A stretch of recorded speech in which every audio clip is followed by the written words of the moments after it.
right. Well, we'll take a brief moment, let ourselves get to the live, and I think we're good to go. So I Okay. am so overwhelmed, so happy to be here with the one and only Lindsey Stirling. I cannot thank you enough, Lindsey, for joining us today for this very important conversation around eating disorders, awareness, recovery, and living your why. So first and foremost, how are you doing? I'm doing really good. Thank you for asking. I'm really excited to be here. I love the work you guys do, and it's something I believe so strongly in. So thank you for having me.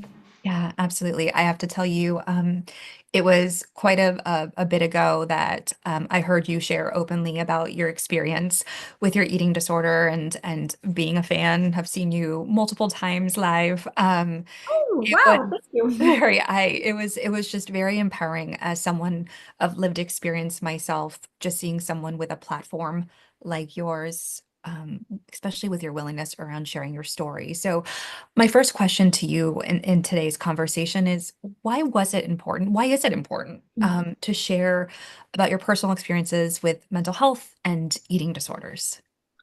You know, I I felt like it was actually really important for me to share my story because when I went through my eating disorder, it was so apparent that like I didn't know anything about it. I Yeah. didn't know anybody who'd been through it. I knew people who had been through it, but I didn't know they'd been through it and Yeah. they didn't know I was going through it. And I even look back at when I was in college, I think out of the six of us that lived together, three of us were struggling with some sort of eating disorder secretly. Yep. And I just remember feeling so alone. I remember thinking, how did I become one of the crazy people in this life? And so anyways, I felt like it was really important once I got to a good place with it. I was like, I need to share my story so people don't feel like they're alone, so people don't feel like they're crazy. Yeah. I really, I think so often, and I do have this like inner like dialogue when it's like people can go through something and never talk about it again, close the door, and it's absolutely fine. And then there's people that will go through something and then utilize it to pay it forward and make a difference. And was there a particular time, as you were, growing in your career where you thought, I want to talk about this and why, what made you decide to do this?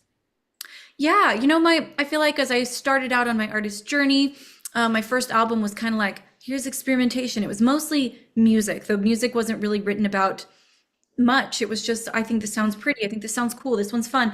And when I went to write my second album, I thought to myself, I had never thought when I wrote that first album that I don't know, was anybody going to listen to it? Who knew?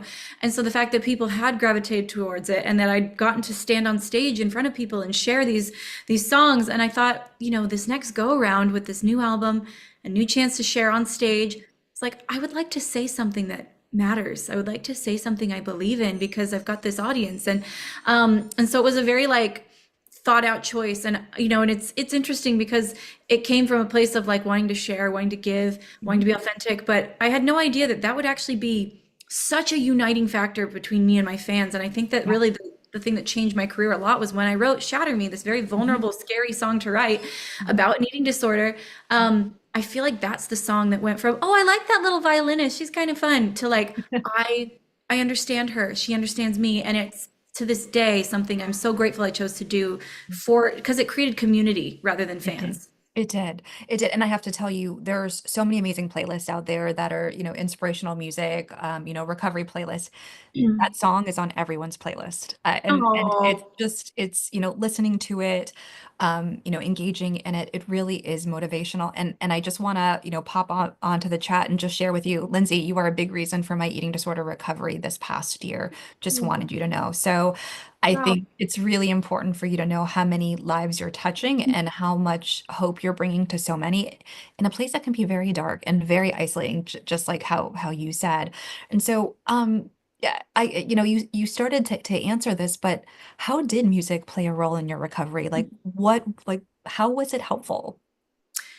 In my case, it was it was almost like the opposite. It was the lack of music in my life. Like music is something that's always been a huge part of my life. Playing music, arranging music. It was going to be my profession, and then I was like, no, I'm just going to make it fun. And but it was always such a huge part of my life.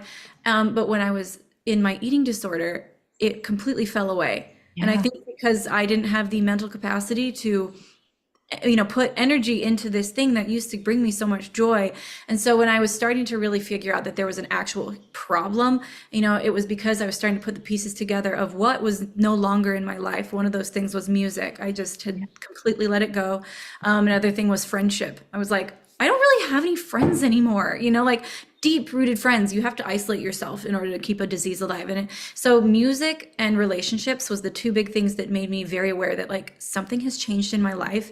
I don't know when, I don't know how, but like I need to figure out what's wrong because there's something wrong. And so I think it was the absence that of these things that made me one recognize the problem, but also finally accept once I realized there was a problem that it was worth changing. Because I think a lot of times we're like, no, it's fine. I'm actually not that bad. Like I can, I'm not like, I'm not too thin or whatever you say that you're on the border, but you're fine. Yeah. But it was the evidence of like the happiness in my life that made me realize didn't used to be like this. I didn't used to be miserable. I didn't used to hate myself. I used to have friends. I used to Yeah. have passions. And once all that was gone, it was finally like, I don't care what it takes. Now that I know, I'm ready to change. That is unbelievable. I really honestly have chills about that because, for so many people that are listening, so many people in the community, it's this, inner dialogue of I'm not sick enough, I'm not bad enough. I'm really not like, that stereotypical person who you think has an eating disorder, which by the way, eating disorders can affect anyone. They can come up in all presentations. But utilizing the fact that it was missing from your life. Music was missing from your life as the thing that was the motivator for you to say, "Hey, I need help and I need to get better." And I think you touched on something along the lines of when you started sharing about your eating disorder through your music, it created the sense of community, which is so beautiful. Because in my opinion, and here at the Alliance, we really believe that healing happens in community. Um, when you think of community and your fans. What does that look like? How does it feel? And why do you think community is so important in the whole healing process? I'll take just a step back. And when I first was really in the battle of like, do I want to keep doing this? Do I want to keep, trying to recover because this is really hard and it's actually making me feel worse? Like when I was in that place of like, because when you first start to try to get better, it does get so much worse. Yeah. Um, and because not only are you now like, you're taking away this comfort Mhm. that used to appease you. And anyways, so during that time when I was like, I just don't know if this is worth it. I'm more miserable now than I was before. Yeah. I was really fortunate that I was actually at BYU. I was a college student and I had gone to like the counselor center to ask if there was like, like where I could get some therapy. And she told me, well, we actually have an eating disorder group here. It's a group therapy. And she's like, it's very, and she was like, it's very not secretive, but it's very like when you're in there, you don't talk about it outside of that room. It's a very safe place. So Awesome. anyways, I remember being so scared to go to that group meeting because I really hadn't said it aloud to anyone besides like my mom. My sister was my roommate. Like I didn't tell anybody. Yeah. I told her I was going to a study group, and I remember sitting like just kind of standing around the elevator for a while, watching some of the other girls go up and being like, she's probably going to the meeting, and like being like, can I get in the elevator to go up there? It was really scary. Yeah. But that was truly where my healing began. It was like I had an individual therapist I went to, and I even went to a nutritionist. That did not even a fraction of the work that I got done in that group therapy. Yeah. Hearing other women that, and honestly, like none of us looked like what you think a eating disorder patient looks like, where you're like, I'm not that bad. Like my bones aren't sticking out of my, like those pictures you see. None of these girls looked like that. They all looked like normal, like me. Mhm. And we all had a very similar viewpoint. And it was weird to hear them talk and be like, that's the way I think. Oh my gosh, I guess this is like a normal but an abnormal thing that we can all work on together. So group therapy was huge for me, and I think it taught me just the importance of community. I'm so grateful for my fan community and the fact that we have different outlets. Like I have a breathwork group that we do together now, and different outlets to try to make it a safe space for my fans online, but also community goes all the way from the a huge level to the micro level, and even just the community I have in LA with my friends, of like my five buddies. Like, so community can have so many different layers to it and so many different reasons, and I'm grateful for it in my life. I am so happy that you brought up group therapy. So, when I was recovering from my eating disorder, I didn't have access to care. It just wasn't in the cards for me. And so I started going to AA meetings, even though alcohol was never my drug of choice. But I wanted to be in a space where people spoke my language, where someone could be talking and for you to say, "Oh my gosh, me too," or it's like, "How do you know exactly how I'm feeling?" And so when I laid the groundwork to start the Alliance, I was like, I want to create groups. And, back then I couldn't even, put into the concept of a virtual space. But I was like, I want to be in an actual space where I didn't feel so isolated. And then fast forward to today, we have 21 free weekly therapist-led support groups Wow. virtually and in person. And we have people from all 50 states and 88 countries around the world that attend. And what is the most beautiful thing is you have someone who is 18 and someone who's 90. And there is such this beautiful like thread that's woven between everyone. Because even though no two struggles are the same, it's exactly what you talked about this community of someone saying, "Oh my gosh, you are not alone. I feel that way too." It's a game changer. So I'm so happy that you were able to experience that because I really do have to agree with you that it's a game changer on the journey to recovery. It really, really is. Absolutely. And I think one of the best like feeders for an eating disorder is the isolation. Yeah. And it's the fact that you feel like nobody could understand. You feel like you're all alone. And so when you step into a group and you hear people saying the same thoughts that you're thinking throughout your entire day, those looping thoughts, Yeah. it's this huge, like, I'm not alone. Yes. Oh Yeah. my gosh, these things that I've held inside, I've never told anybody, she thinks them too. Like it kind of takes off this facade of this lie that the eating disorder tells you that you have to keep it secret. It has to be yours. Nobody else would understand. Yeah. And that's what like propels an eating disorder. So being able to, and I remember even the first time I went to therapy, not even group therapy, my therapist started talking about my own thoughts to me. And I was just like, how does she know this? Like, Like it was how are you seeing me? how do you know this? Like, and it was, I remember she said to me, like, Thanksgiving was approaching, and she was like, "Are you going home for Thanksgiving?" And I was like, "I am." And she said, "Well, what's your plan?" Mhm. I was like, "What do you mean, what's my plan?" And she's like, "I'm sure you have a plan for the day.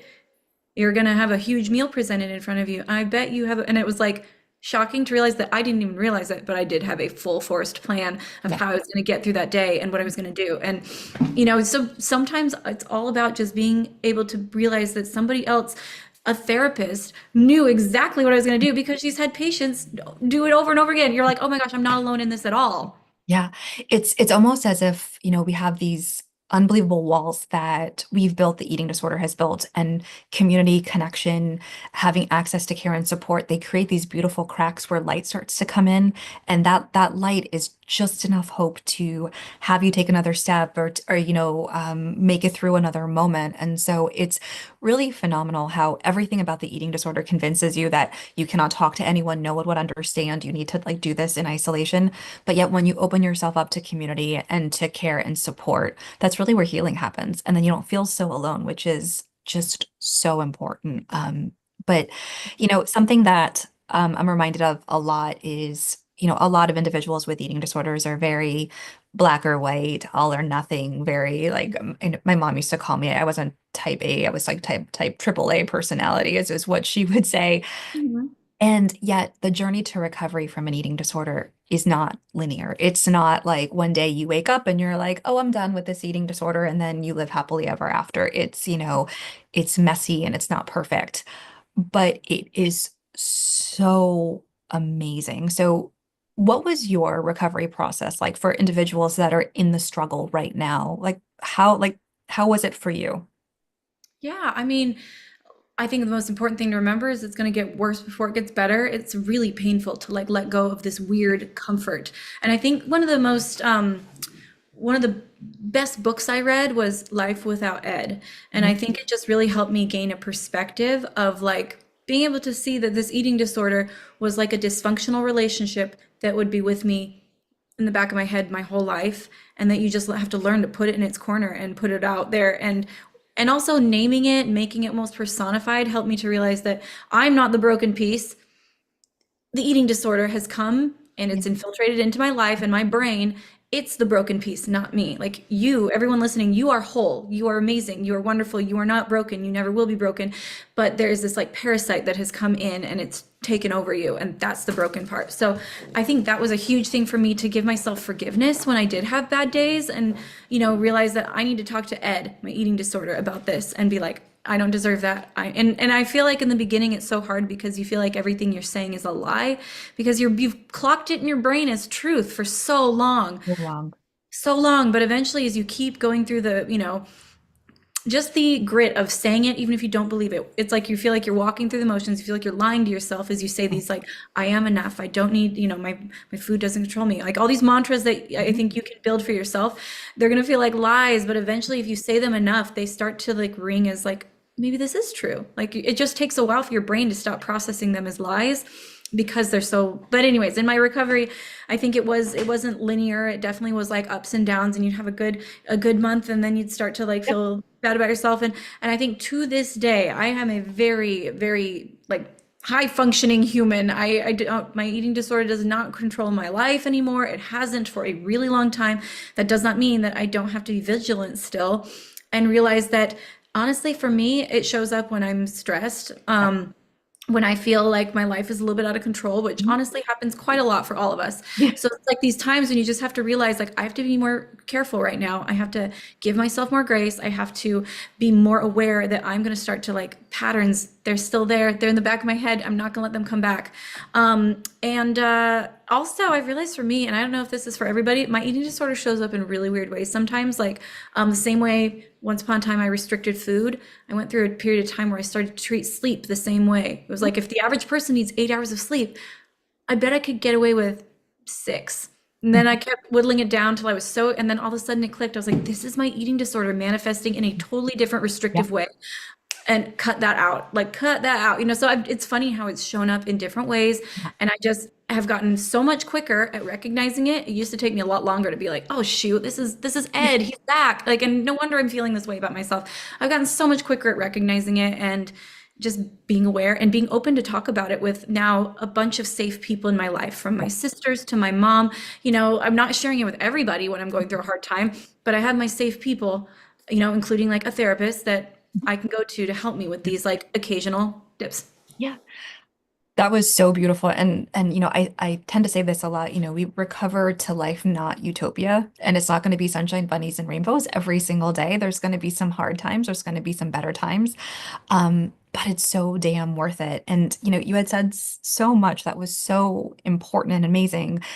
Something that I remind myself all the time is I don't have to like something to do it, and I don't have to want to do something to do it. And I feel like so much of the beginning of my journey to recovery was like going through the motions, being very mechanical. And also, I also just love this beautiful imagery of saying, I hear you, and I'm going to choose to do something different when that voice starts to become a little bit louder, because we live in a world that could be very supportive of an eating disorder voice, and there's so much unknown and so much chaos that's going on. So I think being, diligent and being aware, and also giving yourself space to be a human, and reaching out, because we are not supposed to do this on our own. And that's really, I think, the most important thing. So along those lines, what would you say are some of the best parts of your recovery? Those are the things that I remind myself anytime, even when I was like a year out of recovery, those little windows of good times that I was having when, you'd be like, I'm doing pretty good. Oh no, I'm not doing good. Okay, I'm doing better. Oh, it was those little glimpses of like the good that life has that I had lost when I was in the eating disorder. Those are the things that gave me the courage to keep going, because for me, it's like the fact that my relationships can be so much deeper now because you do not have room for anyone else in your brain or to be aware of anyone else when you are consumed by an eating disorder. It is all consuming. There's no room for anyone else. It's an extremely selfish disease, not by exact choice, but Yep. you cannot go. There's no other way around it. It's a very self assumed disease. And so you Mhm. don't have the capacity to be kind or to be like aware of anybody else. So Absolutely. the depth of my relationships now, like with my family members and with my friends, and the ability I have to be there for people, the ability I have to like to lean in and enjoy when I want to like eat something special at my friend's birthday party and I don't have to think about like how I can hide. You know, I don't have to Yeah. constantly make plans in my own head. So I think that honestly the beauty that keeps me healthy is from the very beginning of recovery, the fact that I reminded myself it's worth it because of my sister. It's worth it because of her. It's worth it because I actually went out with friends last week and I had a good time Yeah. for the first time in years. Like, and Yeah. I enjoyed myself. It's worth it because of that. So for me, relationships, I think, was the truest form of like motivation. Yeah, we had this whole campaign. We just finished Eating Disorders Awareness Week, the last week of February, and we had this whole campaign about recovery whys and like why do you do this? Like why do you go through these almost it feels impossible moments? And you just said it so beautifully because it's those people, those places, those things, there's the values, the dreams, the aspirations that are sometimes hard to see when you are in the midst of the eating disorder, but they're so there. And it feels like it will never get better, but keep on putting one foot in front of the other. Keep on keeping on, as they say, because it's so, so worth it. So, using maybe your own catalog or maybe another song, if you could describe your journey in one song, what would it be? Well, I'm completely biased. I mean, it would have to be Shatter Me. I mean, that's what I'm hoping. Yeah, Yeah. the song that I wrote about it, and it was, and you know, it was written from a very specific memory I had when I was at, I think I was like at a little at the mall, and I was buying a friend like a gift, and as I was checking out, I saw this little snow globe of a ballerina that was stuck in there, and this is at the time when I was in the middle of like the trenches of trying to recover, and I saw this ballerina, and she was so perfect. And she looked so flawless, and she was just spinning endlessly, never changing, never moving, protected by this little snow globe. And I just felt like, I wonder if she's happy in there. Yeah. I like over personified this little toy ballerina, but I just was like, I wonder if she wishes that she could change. Like, and it just felt like me. Like I was this porcelain glass doll that on the outside looked like I had it all together. I looked, I looked great. I could smile for everybody, but at the same time, I was like literally screaming inside. And thinking about this little ballerina, I'm like, is that snow globe protecting her or is it a cage? And that was what the eating disorder was for me. So writing, or not crystallize, writing Shatter Me and getting to personify that not only in the song lyrics, but also in the music video, being able to bring it to life and show that sometimes like this perfect shell that's around us, it's not just the snow globe, it was actually her own porcelain shell. And she had to let it crack in order to realize that she was actually alive. So, how was writing that song and doing that music video as it intertwined with your recovery? I mean, I can only imagine it was so unbelievably healing for you. It was very healing. And, and at the time when I wrote it, I was writing about the past. I'm a big believer in before I'm ready to share anything with the world, I have to be okay with it, and I have to be in a, not that we can't share with like friends and family, but I was like, this was a journey I wanted to at least have grasp on it before I shared it. And so I was in a pretty good place. Like I was several years out of my, bottom, my rock bottom.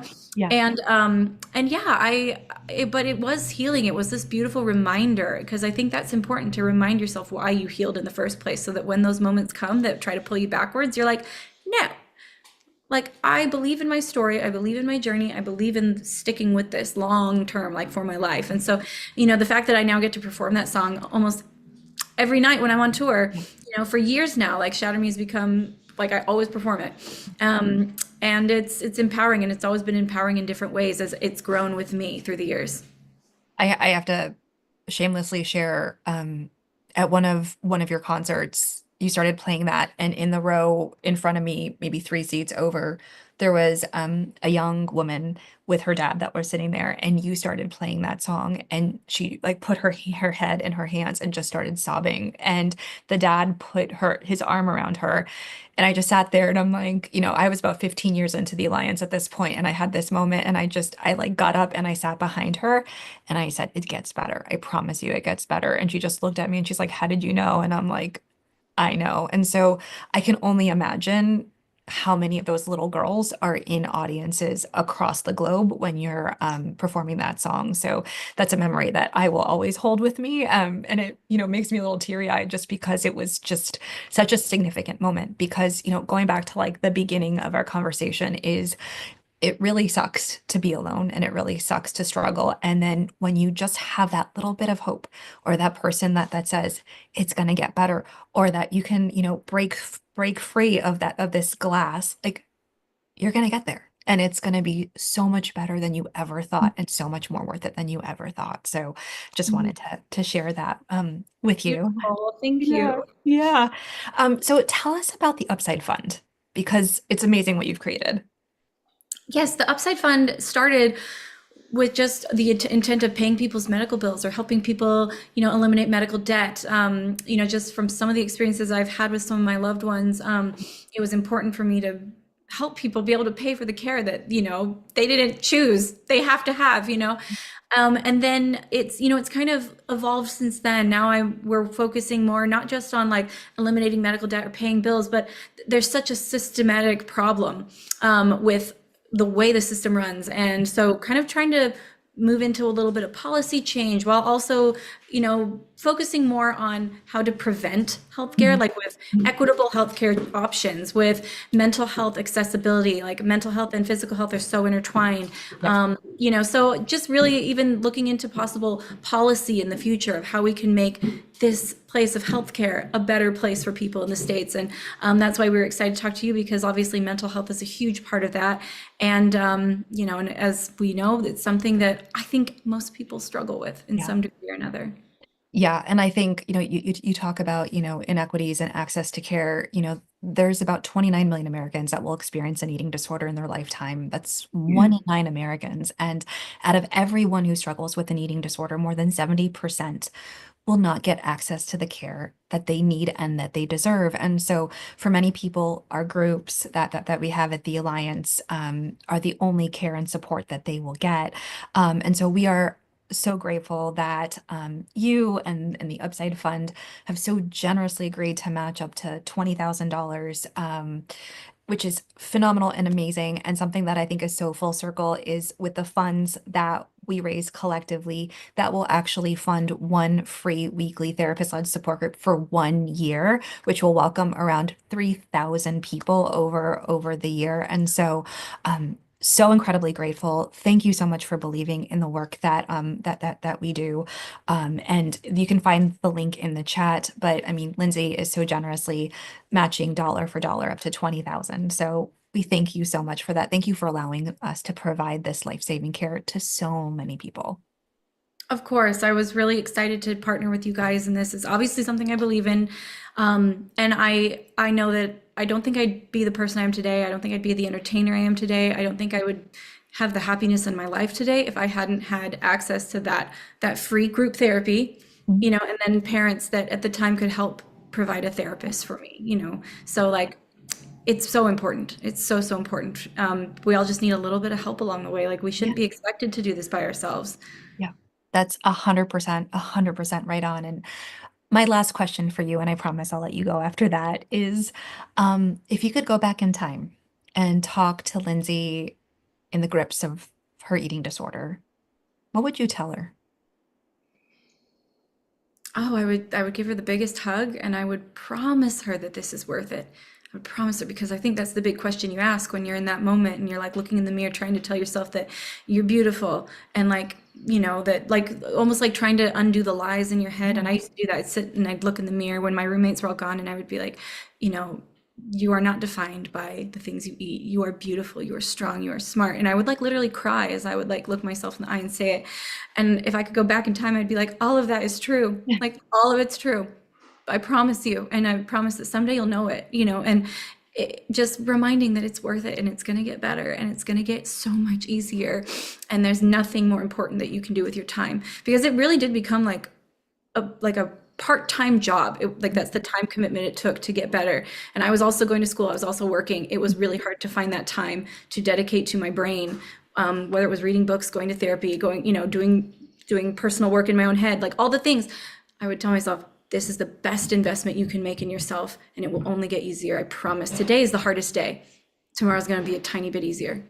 That is so, so true. And I selfishly would love to take, you back and show that Lindsay you where you are today and all the healing and all the connection and all the light that you bring out for so many people. And if anybody who's listening, please connect to the Alliance, to our services. We have, as I said, 21 groups a week. We also hold the national helpline that's open Monday through Friday from 9 a.m. to 7 p.m. Eastern Standard Time. We connect you to care, to clinicians, to therapists, to programs, and even just to talk if you think that you have something going on. Lindsay, any last words before we wrap up this conversation today? I just want to say thanks for everyone who joined, and all those words that I said to myself when I was younger. Like I hope that that's true about each one of you. Like I hope you know how strong, how beautiful, how smart, how like you should never let anything else define you that comes from like this Ed character. Like those are lies. You are whole. You are worth every bit of investment you make into yourself. And you can get better, I promise. I love that. And I think that those are such beautiful words to end on. So, on behalf of all of us here at the National Alliance for Eating Disorder, thank you, Lindsay, for being who you are. Thank you for working with us. I hope we get to do much more in the future, but thank you for being a light. And here's to living a life beyond eating disorders. So, thank you all so much. Thank you for joining us. Please reach out if you need, and we will see you all really soon. Thanks, everyone. Bye.